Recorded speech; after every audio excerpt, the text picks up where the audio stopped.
Damn it, man. Oh, it's still alive.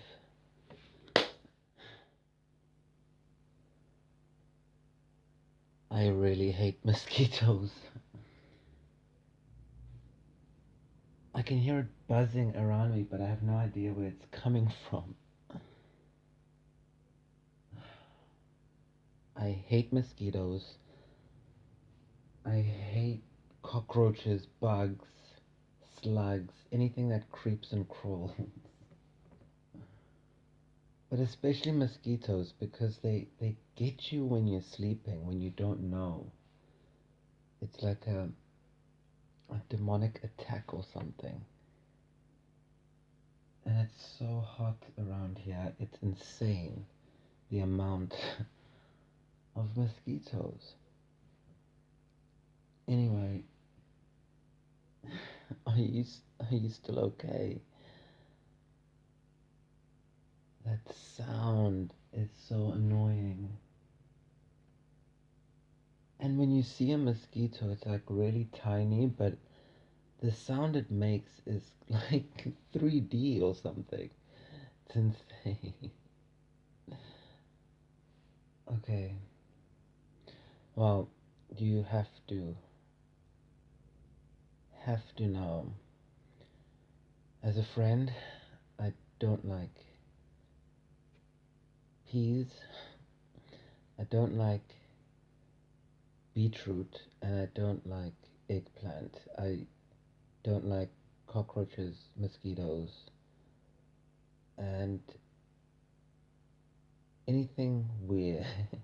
Anything small and hairy and weird. It's insane. It's so crazy. I can't believe it's been how many hours now? I feel like we've been in this bed for weeks, but it's only just begun. And I mean, I think talking about, things that we, about sharing and learning about each other, what we like and don't like. Do you have anything that you think is important to tell someone about yourself? I mean,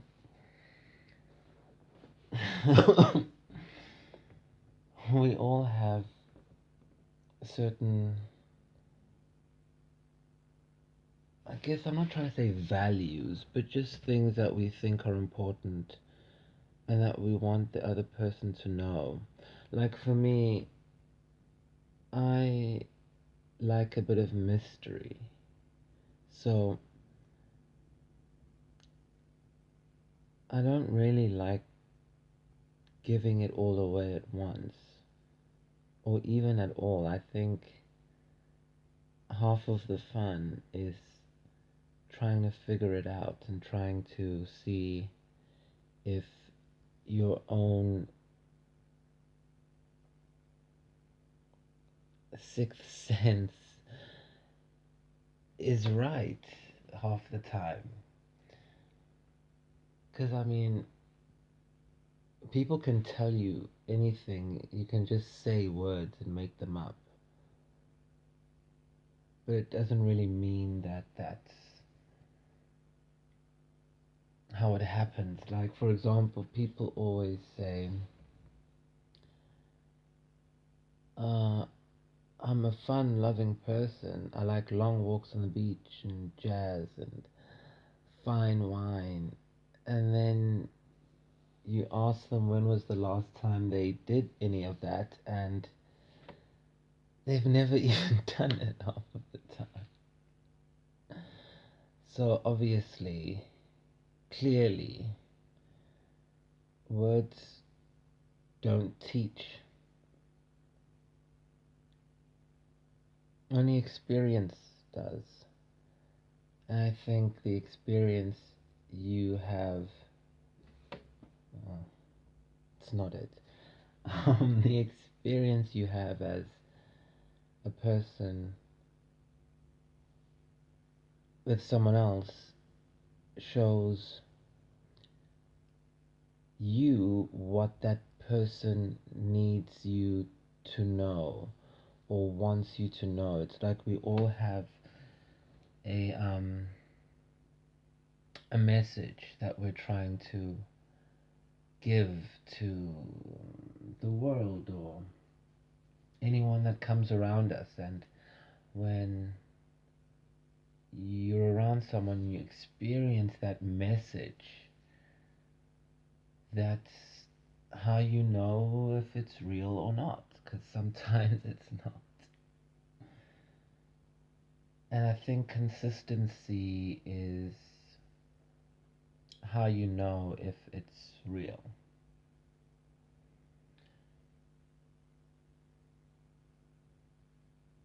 So I guess that's a conversation that I never really have with anyone. I mean,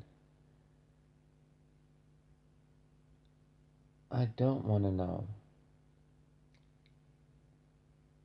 everything. I like to be entertained. Um, and when you give the game away, you can't really keep the mystery alive.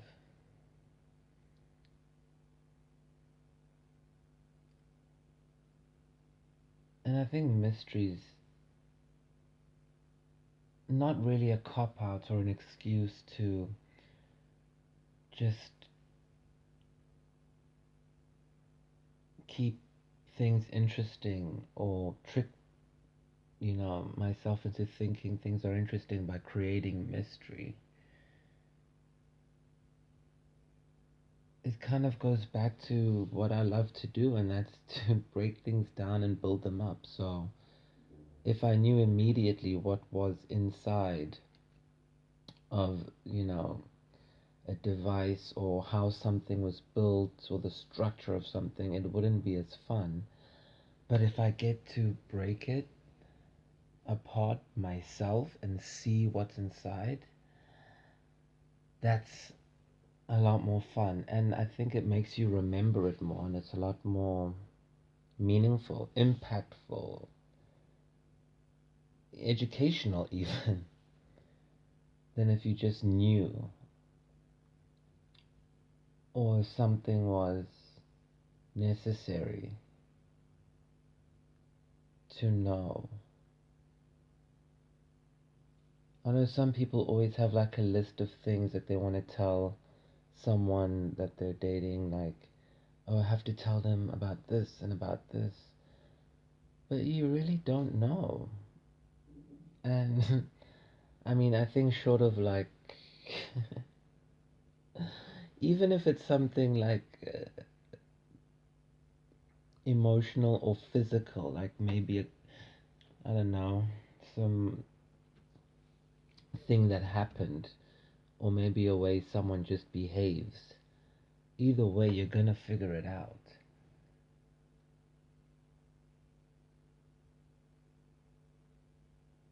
Yeah, I mean,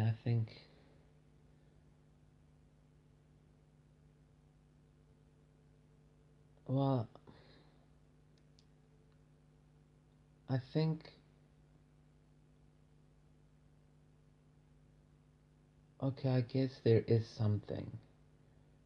There is one thing that I would say. Um,